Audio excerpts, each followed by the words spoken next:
ஏண்டா சீமான், எடுக்கடா திரும்பி மேடையில உட்காந்து என்னை பத்தி தப்பு தப்பா என்னையும் திமுகவையும் கோத்துட்டு பேசிட்டு இருக்கிற. உனக்கு மான மரியாதை கிடையாதாடா? அதான் நீ பேசின ஆடியோ தான் வெளியில வந்துச்ச, அந்த பெங்களூர்காரையை வந்து நான் பேசிக்கிறேன்னு சொல்லிட்டு. உனக்கு அந்த திமுகவை, கலைஞரை, என்னைய எல்லாம் தப்பா பேச தவிர வேற எதுவும் அரசியல தெரியாதாடா? அந்த பொம்பளைய 15 வருஷமா செருப்பு பிஞ்சிடும் சீமான். உனக்கு இதான் கட்டேசி உனக்கு நான் சொல்லிட்டு இருக்கிறேன். நான் ஏதோ செவனேன்னு பெங்களூர்ல சொல்றேன்ல, உங்க ஆட்கள் வச்சு பேசாத, நாம அவ பத்தி பேசாதன்னு சொல்றலோட நாய. அப்போ நீயும் வாய மூடு. என்னமோ உலகத்துக்கு ஒண்ணுமே தெரியாதுன்ற மாதிரி ஆடாத. நீ இப்போ பிச்சைதான் எடுத்துட்டு இருக்கிற. என்னை பத்தி திமுக பத்தி தப்பா பேசியெல்லாம் நீ பண்ண 2026 பிச்சைதான் எடுப்ப. நீ எடுப்ப. எங்க அக்கா பேரலிசிஸ் ஆகி படுத்து கிடக்குறாங்க. நான் வந்து உன்னை பொறுமையா விட்டுக்கிட்டு இருக்கிறேன். எங்க பாவத்தெல்லாம் கட்டிக்காத சீமான்.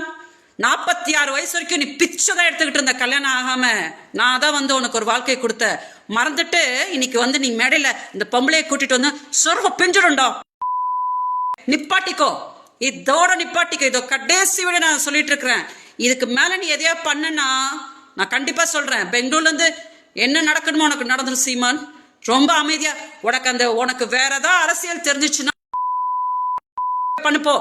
அதை விட்டுட்டு திமுகவை என்னையெல்லாம் இழுத்துக்கிட்டு பொம்பளை கூட்டு வந்தாங்க. அவங்க சொன்னாங்கடா, போன வருஷம் வந்து 50,000 ரூபாய் குடும்ப விஜயலட்சுமின்னு சொல்லிட்டு பொழைய தொடப்ப கட்ட இதனடா வந்த, நான் கொடுக்குறேன் உன் புருஷன் சொல்லிட்டு இதனடா வந்த. அப்ப எதுக்கடா வந்து சும்மா திமுகவுக்கு இழுத்து விட்டுட்டு உட்காந்துட்டு இருக்கிற?